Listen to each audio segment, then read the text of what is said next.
The HKTDC is organising a series of webinars to keep everyone up to date and help to review their marketing and communication strategies in this challenging period. This webinar is organised in association with Public Relations Hong Kong. My name is Blake Evans-Pritchard and I'm the Asian Bureau Chief for Risk.net. With me, I have a group of industry experts who can offer insight into the power of the authentic voice in helping business recover from the COVID-19 pandemic. To my left, I have Christina Pantan, Director of Communications for Block.one. Next to her is Rachel Catanant, President for Greater China of FleishmanHillard. And to my far left is Simeon Malilu, Partner for Client Development Asia Pacific and Hong Kong Office Lead at Ketchum.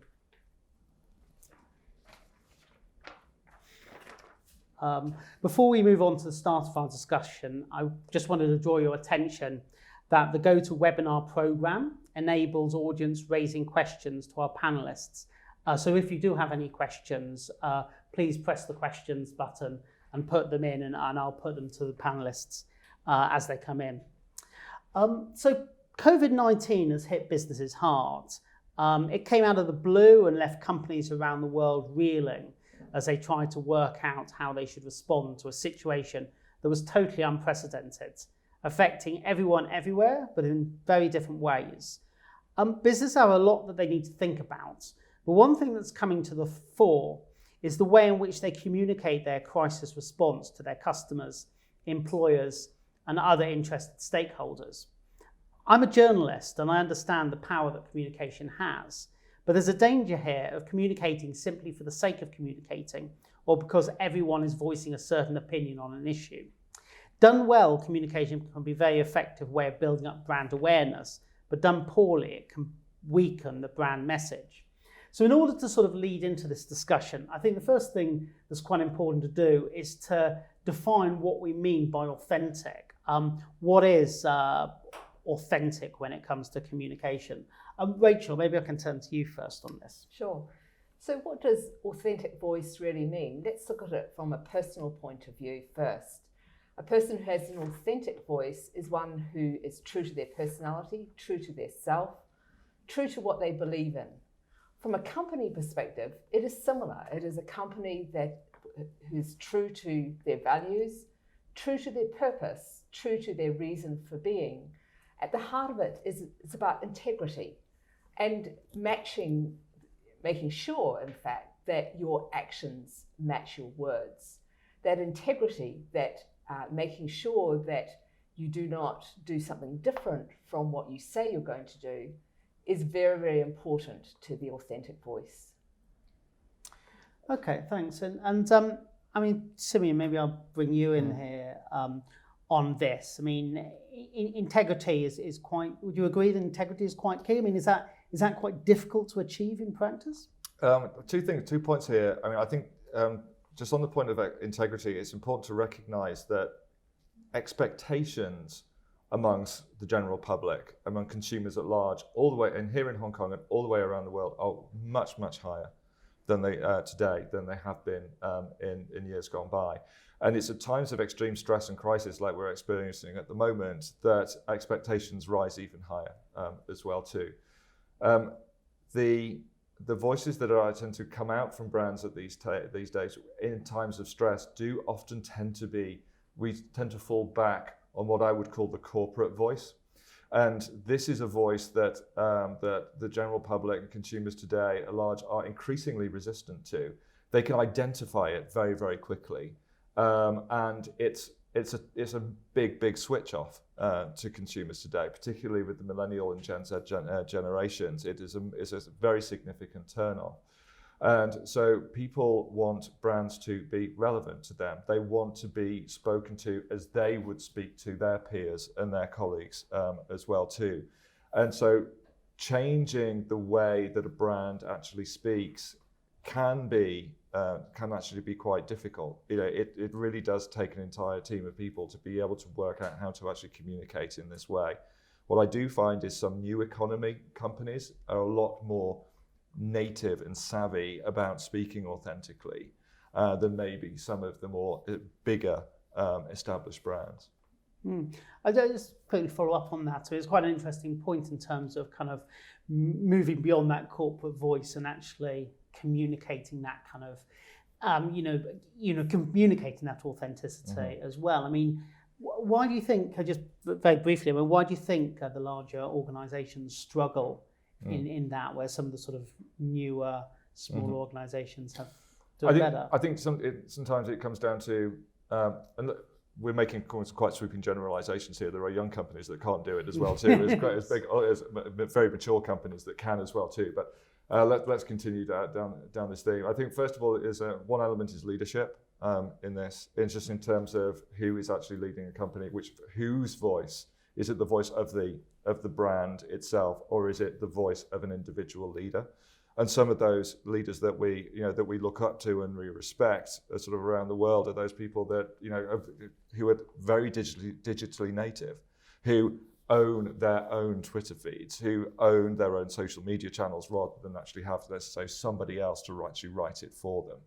And so if you think about the due process that it is actually going into the process of marketing and communications through all of the different channels, who is playing a role in that, who leads that, can sometimes crush an authentic voice. To point perhaps a finger at maybe an obvious department that can be a disruptor in this. So there's often legal teams in terms of what we can and what we actually can't say. When people actually want us to actually respond in a much more agile, much more in the moment kind of way of actually kind of speaking. Sometimes for it to go through layers of legal approval can be a real killer on how we actually communicate. Sure. Okay. No, interesting. So I might come back to that theme. But Christina, maybe I can sort of bring you here in terms of sort of the authenticity of the voice and how you see that being constructed in organisations, and particularly whether we need to consider the sort of stakeholders that we're communicating to, because there's different people you can communicate to. There's the people in the company, the employees, and there's also the sort of customers. And does that have to sort of factor into the communication strategy? I think absolutely you do have to tailor how you do it depending on who you're speaking to. But at the end of the day, the narrative, the storyline, the message that you're putting across has to be consistent. I love what Rachel said in bringing it to a personal level. There's a saying that I've heard before that says that there are the two most important dates in anyone's life is the day they were born and the day they find out why they were born. And it's discovering why, your purpose, what you're meant to do, that's the important point in all of this. And companies that know why they were started, I think that's the genesis of everything that drives how they operate. I think it's very difficult to be a CEO these days because something like 3/4 of the population, of the general population, expect the CEO to be the one to make the statement and take the stance. Whether or not they feel equipped to do it, they are right there in the hot seat. They don't want to hear from us, I suppose, the PR experts or the practitioners. They want to hear right from the top at a time when trust has dwindled across almost every single institution. I find it interesting that businesses are the most trusted, but even they get something like 48% this is true. of the vote, according to Edelman's Trust Barometer. So these are super tricky times to be operating, and it's all the more reason that one has to step up in terms of the realness of your communication, the authenticity, and as Rachel put it very nicely, the integrity of what you're doing. Sure. Very interesting point. And I wanted to... I just wanted to add one point to that, and that is that often leaders are called upon to represent, if you like, the authentic voice of an organisation. But it doesn't need to be the leader all the time that has that voice.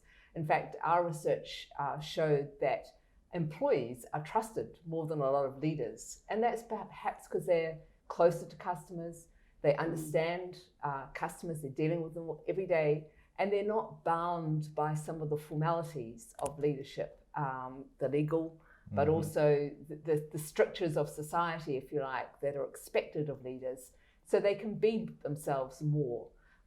And so that's another challenge for leaders, is how do they really be themselves in this time when there are so many complexities to deal with.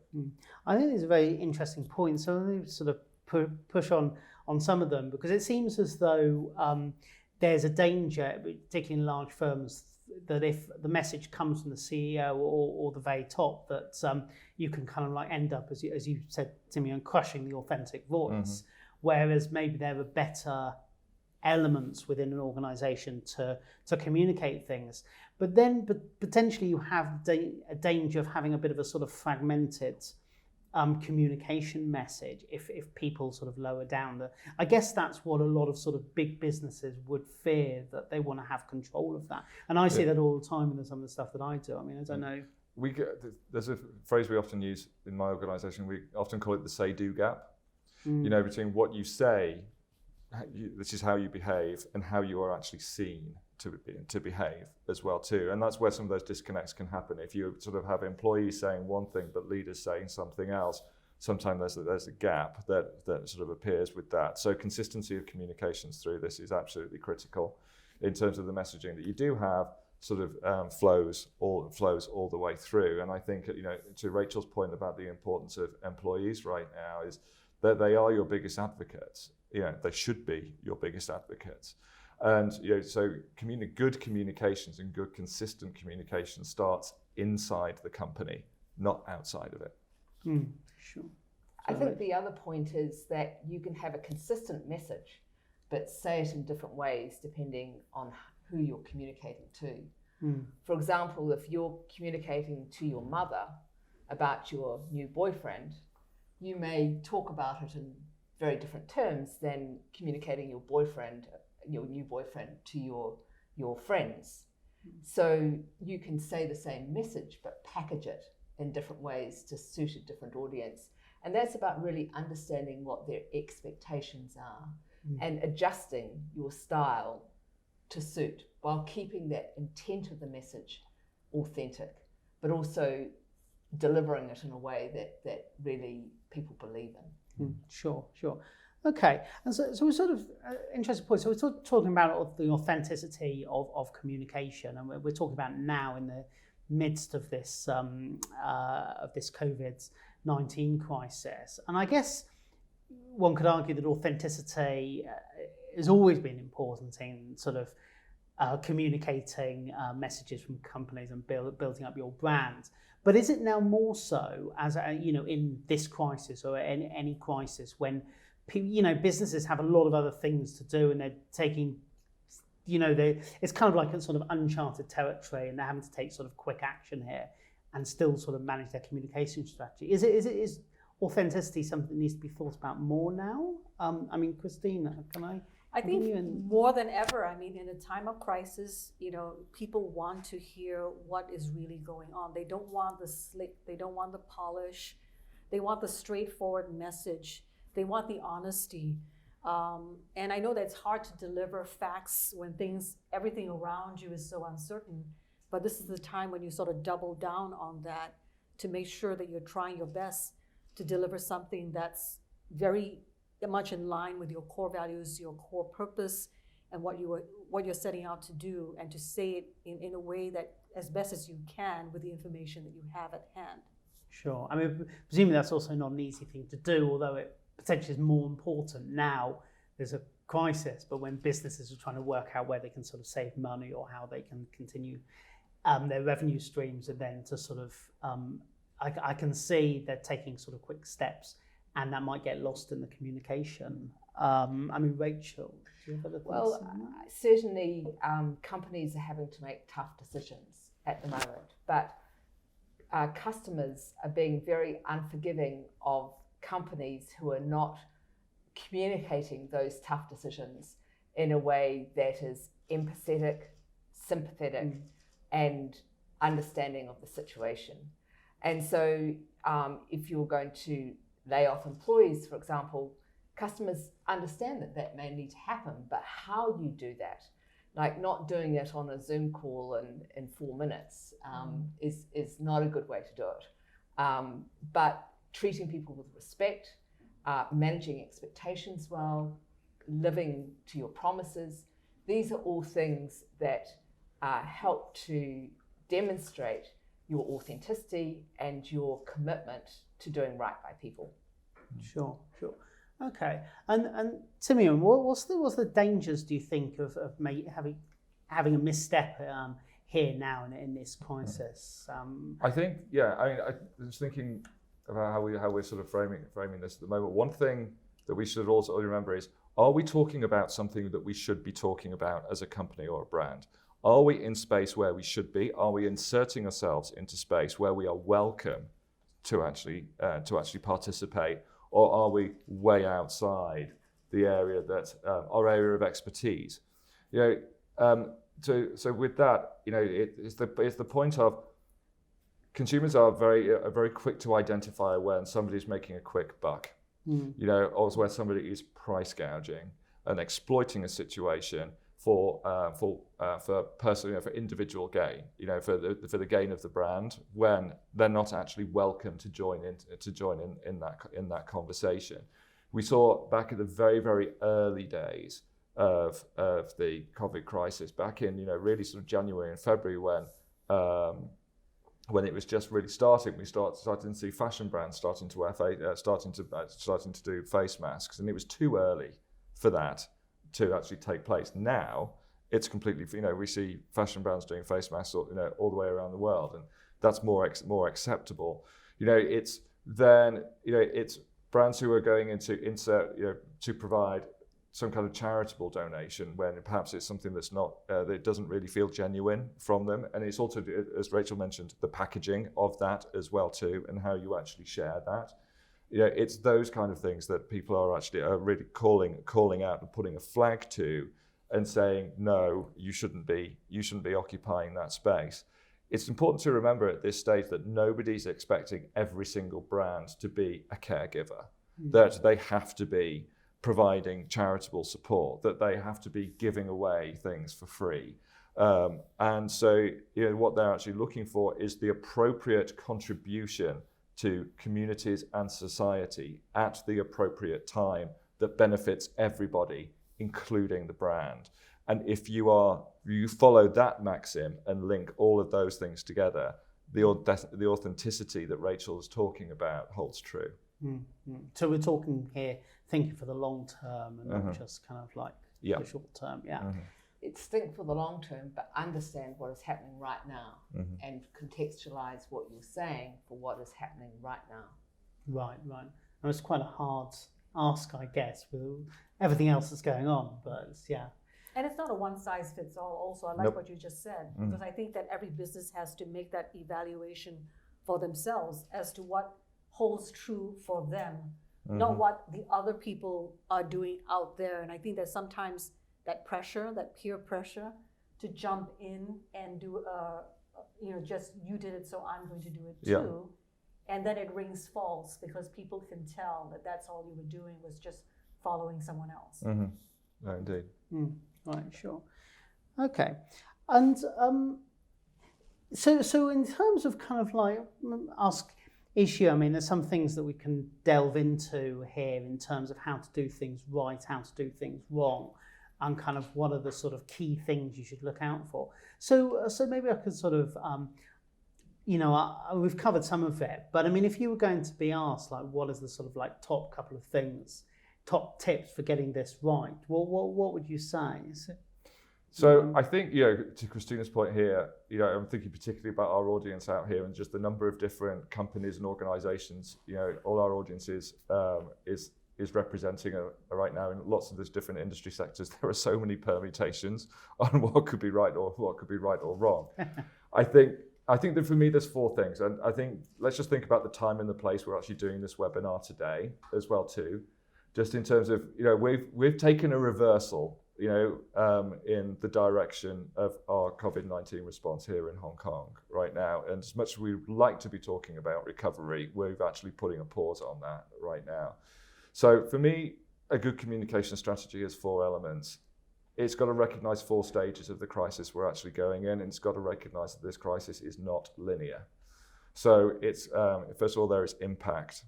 There's what I would call the regroup phase, which is after the initial impact. Then there has to be planning for recovery, and what I think we used to call new normal, but I'm actually preferring the term next normal these days, because I think it's actually a lot more accurate in terms of the different shifts and phases that we're actually getting.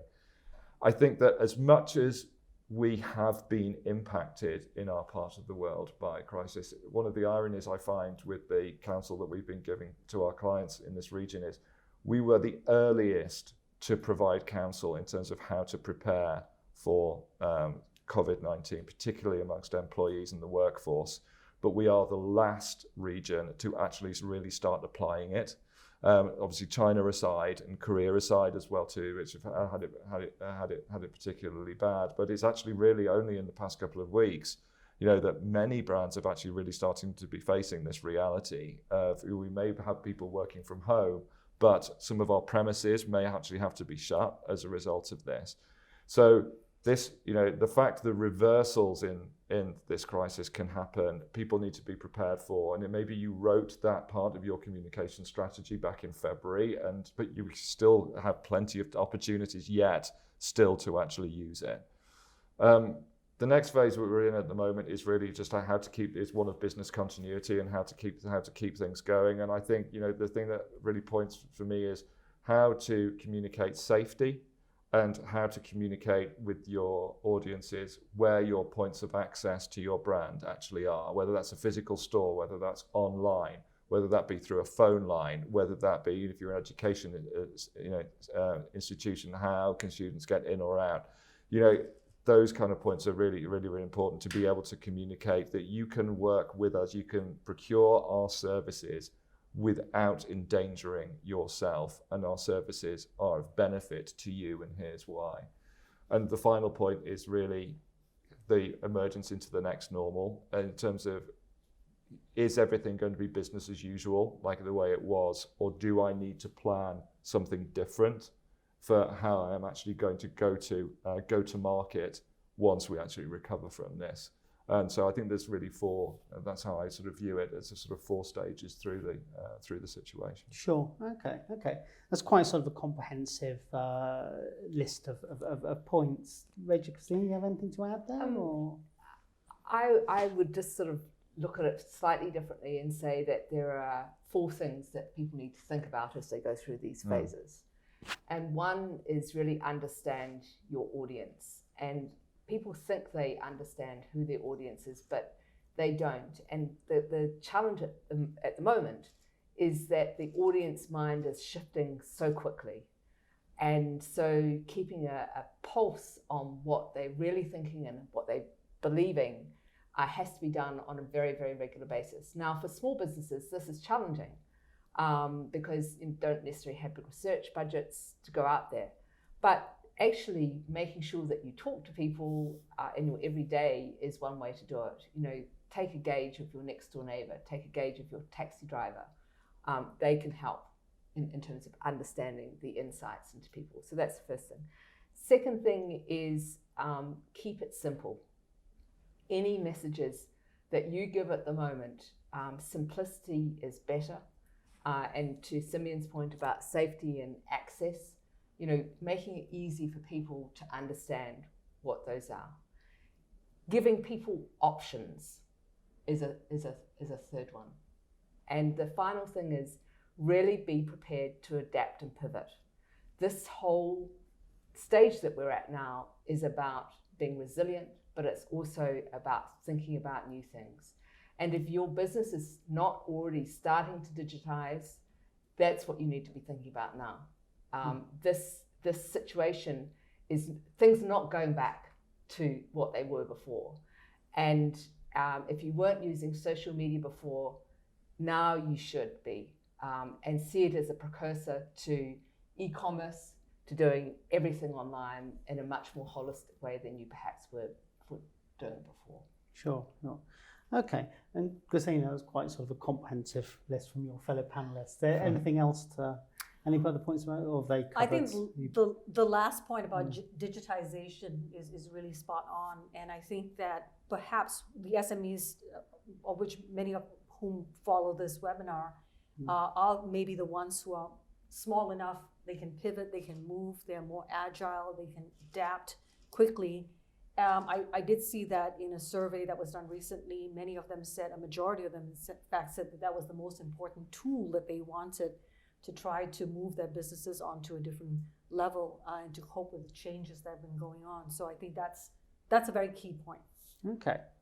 So we're getting a few questions in from the audience. That's probably a good moment to sort of take a couple of them. And this is quite a good one to sort of bring some sort of colour to this discussion.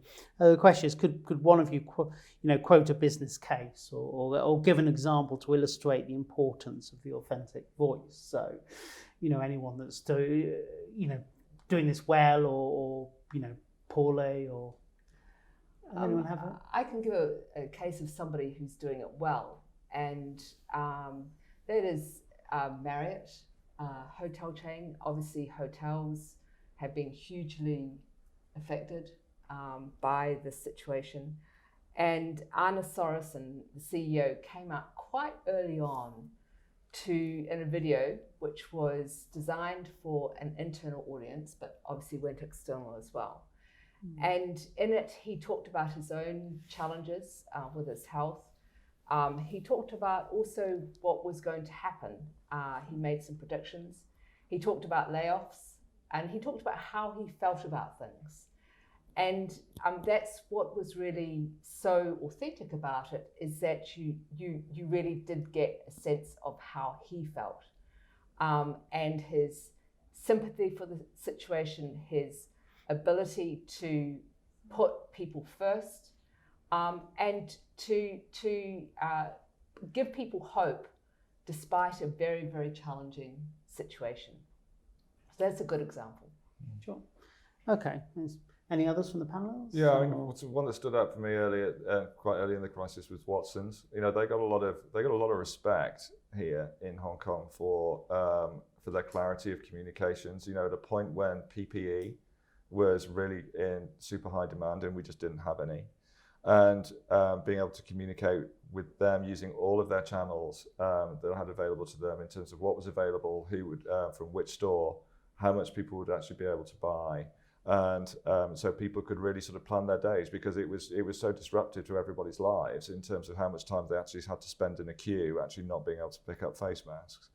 And so I think there is that I think Rachel mentioned it, or Christina mentioned it earlier on. It's just that the ability to manage expectations, no matter how simple, and the clarity of communications around that is something that's absolutely critical, because people here, as Rachel mentioned, people can see what's going on around them, and so you don't need to really butter people up in order to get a decent response out of them, because people are very pragmatic.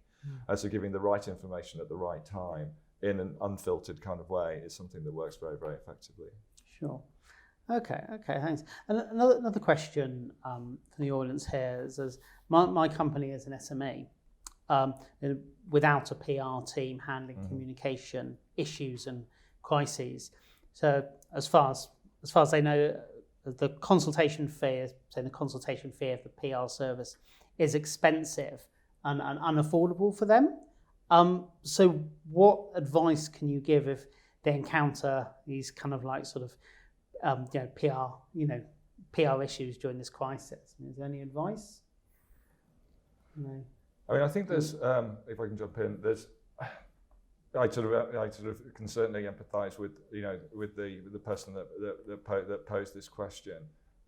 We often sort of say, with ourselves, it does take a village to actually get a message out. But think about all of your touch points. It's not necessarily about having a communications team. It's not necessarily about having a PR person or an agency at your side. It's really managing the touch points you actually have with all of your, both inside the company and outside of the company. So discuss with your managers what are the issues that they're hearing from the team, and then think about what is it that they actually want to hear, and how we can actually shape that message to actually get them back. Speak to the sales team. Who's on the sales team? What is it that their customers are actually saying to them more often? Are they complaining that they can't get access to product fast enough, or they don't know when it's actually going to arrive? What is it? How can you actually solve some of those things and take it on as a team? Because every organization, large or small, has multiple touch points out here. Nothing can be solved with a press release. Nothing can be solved with a simple tweet. You've got to be able to pull in all of your people to better understand how they are engaging and interacting and what they're hearing back towards the organization, and take it as a team, as a team approach from your management and leadership team, rather than feeling you have to rely on a PR person to actually do that. I would add, at the moment, we also have young graduates in PR who are probably looking for jobs, and so probably they're not that expensive either. And without having a big plug for the PR industry, it is a good opportunity to actually put feelers out to see who would be willing to work for your company on a 6-month internship basis, to give you communication advice.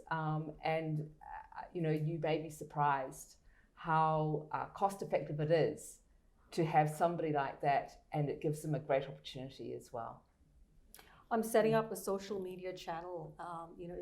If some people are a little bit scared of social media for all the ills that social media has brought us, but I think using that as a way to listen to your customers, to be able to pick up on what they're most concerned about, engaging your employees in it with some guidelines. That's something that can be set up quite simply without necessarily a whole communications or PR team. I mean, those are some of the ways that you can start small and build up. Yeah. No, interesting point. We're going to talk about social media a little bit more in a minute, because it's quite a key subject.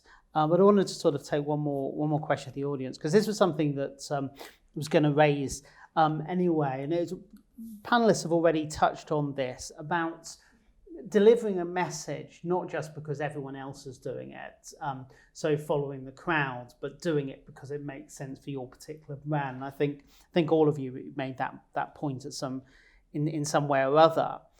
So the question here is, how can that be done? How can the brand message be delivered so it's not seen as for the sake of doing something or being too commercial? What are the tips you can offer there? I mean, Christina, do you have any? I think it's determining where you are and what your particular situation is with your employees, with your business line, within your industry, with your customers, with your partners, and making a determination based on your unique set of factors, as opposed to feeling like you need to be making a statement just because it appears as though some of your industry folks are.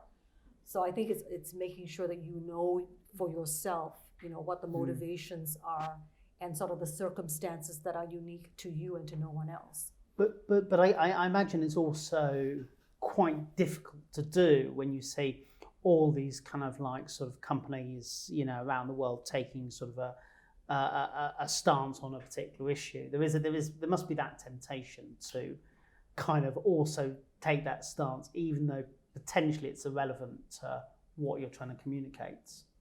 I mean, one of the bits of advice we often give is to people or organizations who find themselves in this situation is to ask themselves the question, what is your unique perspective? What is your unique position on this particular situation?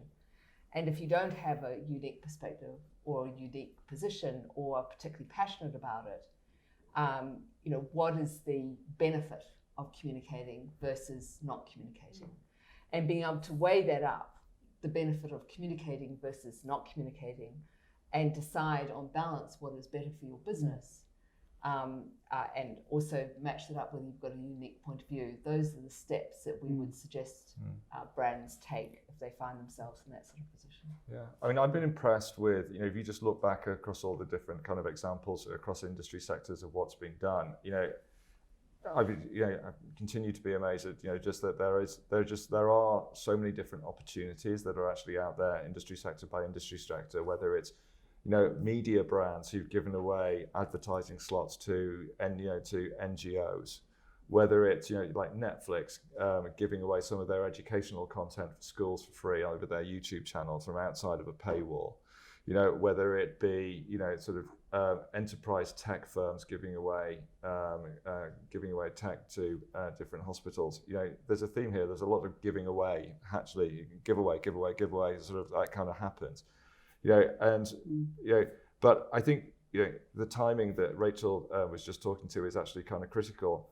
If you feel if you see somebody, a competitor of yours, has done something, then maybe just let them do it rather than come up with something that's actually mistimed for the market, because then it really does look like it's me too, kind of following on. And consumers will often not notice that you haven't done something as a brand, but they will notice it if you do it at totally the wrong time, or at a point when they really just don't care, don't even want to listen to that kind of stuff anymore. So oftentimes it's a sort of like the first mover advantage that sort of happens in industry sectors around this point. But if you've missed the boat, don't necessarily beat yourself up about it. It's better not to say anything or not to do anything rather than do something that's completely misguided at that point. And just a final point as well too is, don't necessarily think that you as a brand need to do something yourself as an individual brand. Maybe there's partnerships that you can do out there, that you can look for, either within your industry vertical or across industry verticals. That's something collectively you can actually do within the community rather than doing something as an individual brand. Sure. And I mean, that's kind of like sort of probably goes some way to answering this other audience question we've got, but I'll explicitly put it anyway. So this audience member is saying, as an SME, pointing out it's always quite hard to stay neutral. Deciding who to follow or not to follow is difficult, but staying neutral is even harder. So as an SME, is it better always to stay neutral to avoid PR crisis? And you seem to be suggesting that maybe you should think about that. Yeah, I mean, I kind of think that it's also as well, it's sort of being sort of authentic to the communities you're actually part of. We don't need to boil the ocean here. Maybe there is just something that's literally just down the street that actually requires some support, rather than necessarily trying to do something from gain. Some of the things that I've also been quite impressed with through this crisis is how, what I would call scrappy, some of the communications around some of the community care and community giving, community participation, brands have actually gone in. This is not something that's done for sleek effect with a well-produced video that goes out across multiple channels and try to get on TV stations and sort of things like this. This is really stuff that's being shot and photographed on a smartphone in a warehouse very much in the back office, and gets pushed out over social media. And so it can be, and the reactions that, particularly when you see this happening on social media, the reactions that social media followers actually demonstrate to that, it's often much actually higher than the slick video that took months to plan. So again, I do believe that the barriers of entry for companies large or small are actually much lower than you actually might perceive them to actually perceive them to be. Sure. People can understand and really identify good intent. And if there is a real sense of good intent and thoughtfulness behind something, they're much more accepting and believing of it than if it's just done because they're companies jumping on the bandwagon, or Me Too, as Simeon says. So it's that good intent and thoughtfulness and appropriateness for the situation and their audiences. Yeah, I mean, the ultimate audience could just be employees and their families that you actually need to be impressing here, not necessarily millions upon millions of people, cross borders, all these things. It's sort of like what your good intent can be gauged to the people that are most meaningful to you. Sure. Okay, very good points there. So I want to talk a little bit about sort of social media now, because I mean, Christina, you made the point in answering one of the questions, then actually, you could sort of, if you don't have a huge budget, then maybe social media and sort of starting to do things via social media. I mean, everyone has access to that. But, if you used social media a little bit, it's not an easy thing to understand the best way of like communicating your strategy via social media. Any tips to give on the use of social media? Well, I think there's a huge hunger for it. I mean, I was looking at a Stanchart SME index. It hit its lowest level on record in the second quarter. And when they asked the respondents about tools that they want or what they see as far as the outlook, 41% said they are using online platforms for sales and promotions. Of that, a majority, 63%, said that they're using social media to promote sales. So if people weren't already there, they're discovering that, need to be there, need to learn it, you need to learn it fast. So there's definitely a big thirst for this. I think it's using it intelligently. I think it's not being too afraid of it. I think most people, a lot of the younger generation now are natives anyway. They grew up with it. They sort of go embrace it wholeheartedly. I think it's a way to maybe punch above your weight. I was chatting with our social media guru, Paul, and he was saying that actually for SMEs, they shouldn't be daunted by the fact that, well, I don't have a budget. I don't have a social media guru sitting here on my staff. It's actually a way for them to add a bigger voice despite not having a budget. It's a way for them to do more listening.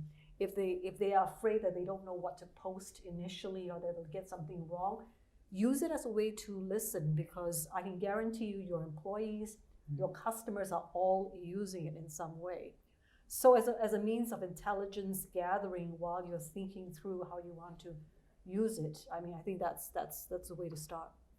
I mean, can it be misused as well, do you think? Or? Absolutely. I mean, and I think that we all have sort of been on that other side of dealing with people who are using it, weaponizing it, shall we say, against your brand, against you personally. And the way to deal with that is just to look at who is making the comments. Is it valid? If there's a constructive element to the negativity, do engage with the person, but take it offline. Try to resolve it offline. Use it as a way to improve your service or your business or your product. And I think most people realize there are just mean people out there who are trolls, who are anyway not worth paying attention to, and just being able to separate that out and not give it undue attention and undue stress, So I mean, that's a good point. I mean, that was one of the questions that we just got in about if the post or tweet is twisted by some people in a negative manner. Well, what's the best response? I mean, should you be frank and correct people, or just ignore it, or does it depend on the circumstances? Depends on the circumstance. I would try to look. You can usually see who that person is. You can see how many followers they have, if they have any kind of reputation. There's a wealth of information. Well, there's often enough information to be able to make that decision. Sometimes the best action is no action. I don't know if you guys agree with me. It depends on the circumstances and what's being said. Sometimes if there's some legitimacy to it, take it offline. See if you can resolve whatever that complaint is. There might be something behind that. I mean, I certainly think there's, our media is full of examples of, brands that have taken missteps on social, whether it be through straight regular advertising or whether it be through a post. To the point that both Rachel and Christina have made so far, if there is a voice of negativity in your community, then the rest of your community can generally spot it as well, and they can be turned to advocacy. But I would certainly say that that fear of being trolled should not be a reason for you not to develop a social media strategy if you haven't actually got one now. The second point with this as well too is baby steps. Start small and build. Nobody is expecting you, if you haven't really done it before, to suddenly start doing big live streamed events, with multiple influencers being pulled in here. But if you turn a channel on, then you've got to keep, you want to attract people, you've got to keep them coming back for more. And social media is a great channel for selling, for social selling, but it shouldn't be the only reason you've actually opened up a channel. So promotions alone won't keep people coming back. You've got to be able to think of different creative ways to actually keep people following you. But just start small. Start with one channel if you haven't got anything open so far. Think about which channel is going to be most appropriate to you and your audiences and who you actually want to communicate with, and start building out from there. Become competent in one channel before opening up a second channel. And build from there. Sure. And Rachel, are you an advocate of social media as part of the communications? I think it's a necessary thing for all brands and businesses today. As I said, it is the forerunner to digital commerce, and that's definitely the way things are shifting if they haven't already.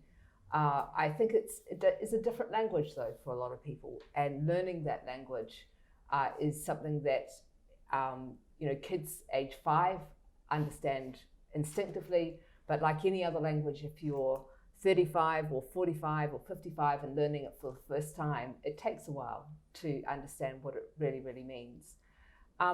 For people who are exploring it first time, do take the time to look at other people's websites, to look at other people's Facebook pages, to look at other WeChat accounts and whatever you want to use, and think about where your customers are, your point.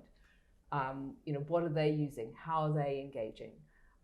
The other thing is understand that it's essentially a visual medium too, and think about your business in pictures, in photos, in videos, because that's really where you need to go in order now to communicate and engage with audiences of the future.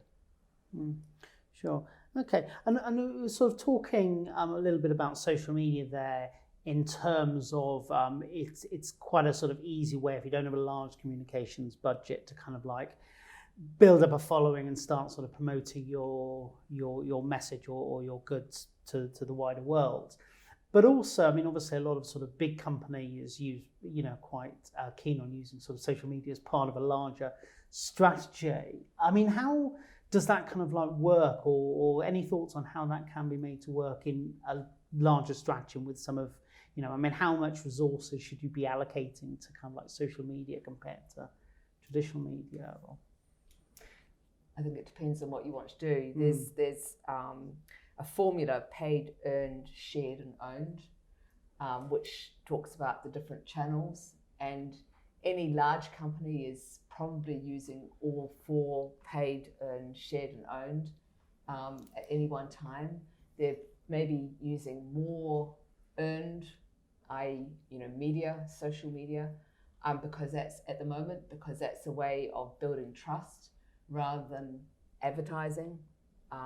They're also using their own channels, like their own website and their own newsletters and things like that, because they have more control of those.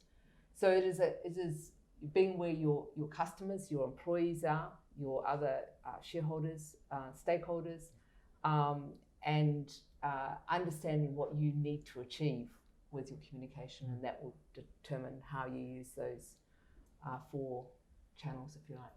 I certainly think from the companies that I speak to, I'm seeing a heightened reliance on social right now compared to other channels. There's a certain cost effectiveness with social as well too. But you're quite right that that it's all being part of the mix. And I think ultimately any organisation of whatever size needs to be looking at the ROI. What can they get back from a communications approach, from what they actually put into that.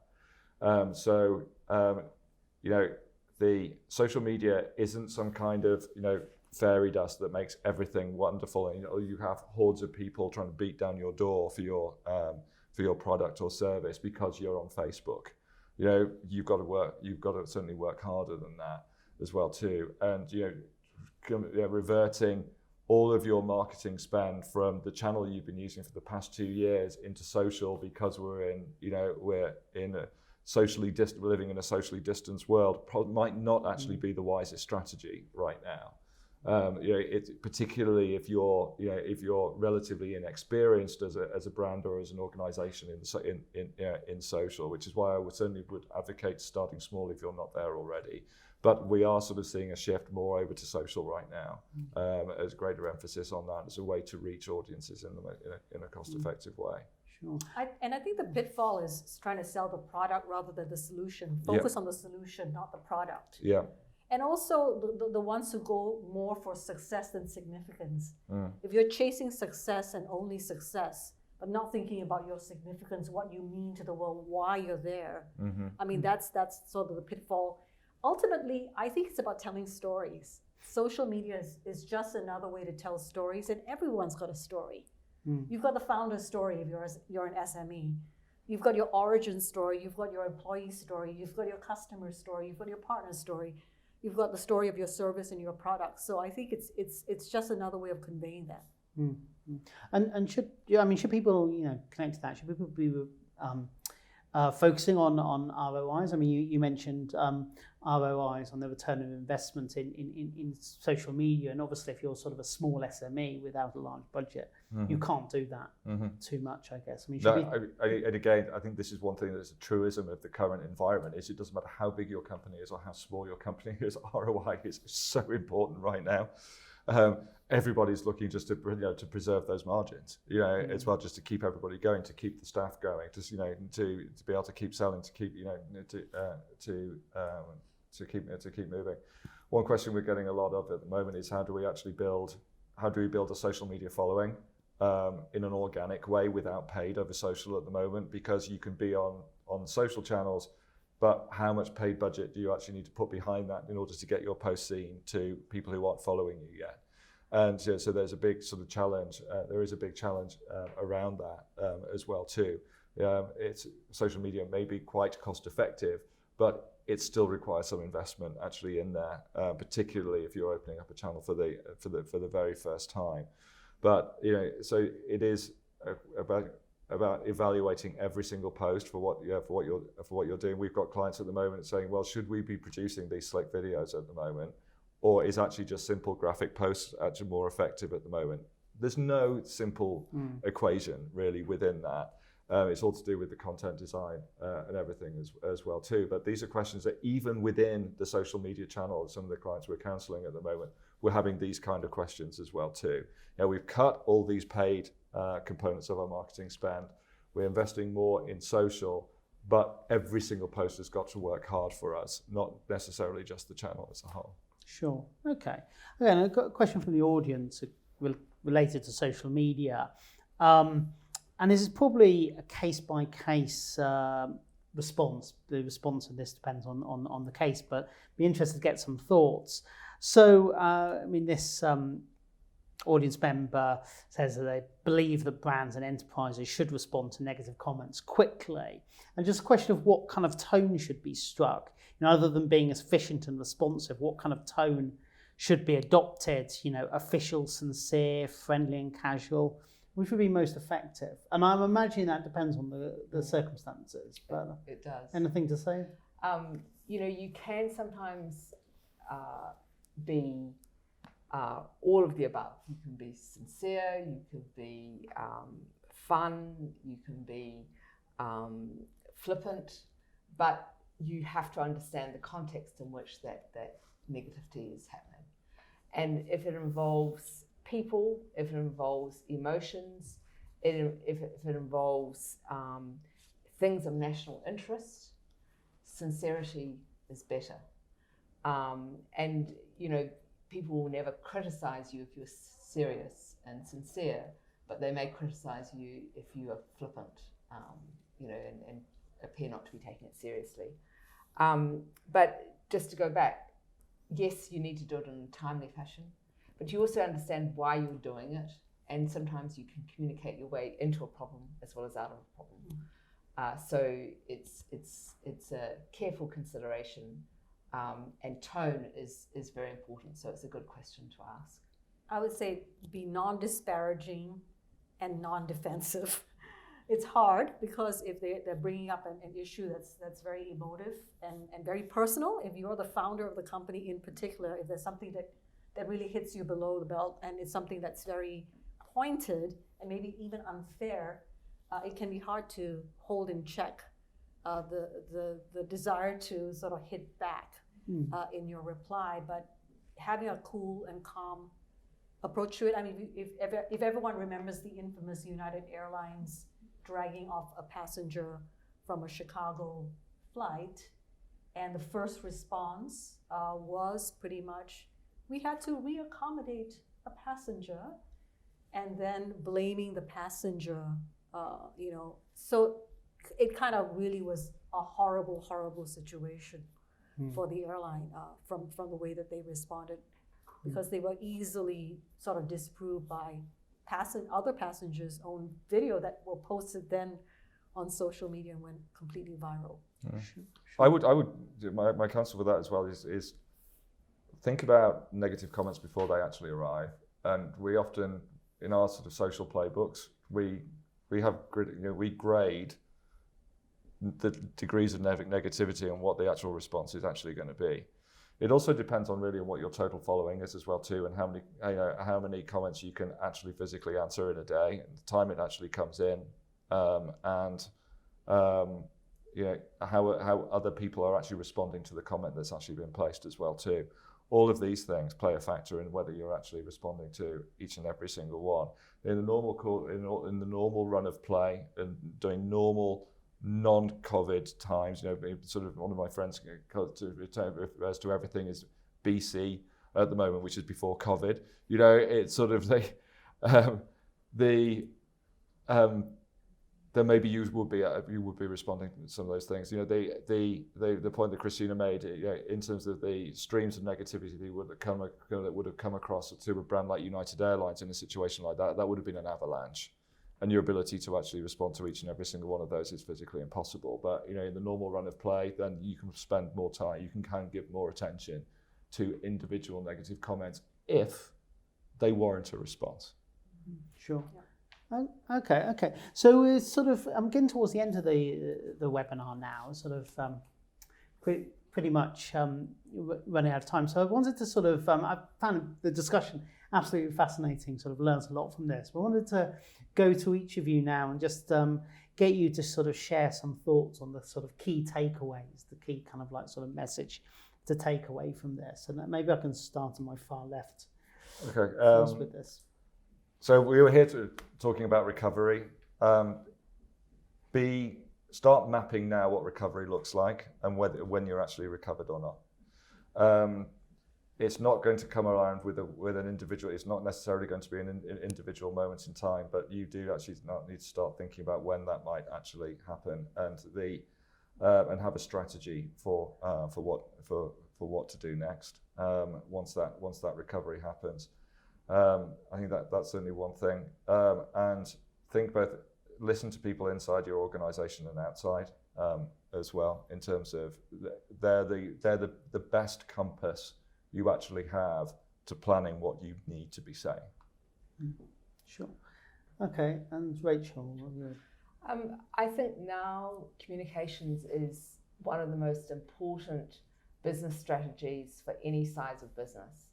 And so it is a time for everyone to spend some time literally thinking about their communications, starting with their audience, listening to what they're saying, but then thinking about what they want to communicate in the short term, the medium term, and the longer term to get their business to be where they want to be, and to close that gap between how they're perceived now and how they want to be perceived in the future. So it's actually thinking of communications as a business critical part of the toolkit, if you like, and applying the same time and effort you would to sales, to distribution, to all those other business functions. Okay, Christina. And in looking at SMEs, I'll admit I didn't know that much about SMEs in Hong Kong before this, but in reading about it, they truly are the lifeblood of Hong Kong's economy. I was just staggered by the stats, 340,000 SMEs in Hong Kong, accounting for 45% of employment in the private sector. That's a lot of power. So I know that individual SMEs can feel very unempowered, shall we say, powerless. They don't know what they're doing. They're always comparing themselves to a bigger brand. But I think you can start somewhere. And in some ways, you might have advantages because you are smaller, because you might be closer to your roots, because you're closer to your origin story and why you even came to be, something that some bigger brands maybe have lost sight of. So think about what is unique, and in terms of your own strengths, know your own significance, and play to that. That's what I got out of this. Okay, thank you. So this brings us to the end of our webinar. Thank you, Simeon, Rachel, and Christina for joining us today and for a very informative discussion. And thanks to you all for listening to this. Don't forget to send in any feedback you have on this webinar. We'd love to know what you thought of today. And you can do that by filling in the short questionnaire before exiting the program. And the next Marketing Pulse webinar will be on 18th of August, where we'll talk about 5G and its applications in digital commerce. The registration for that webinar will open soon. So until then, thanks for joining and goodbye.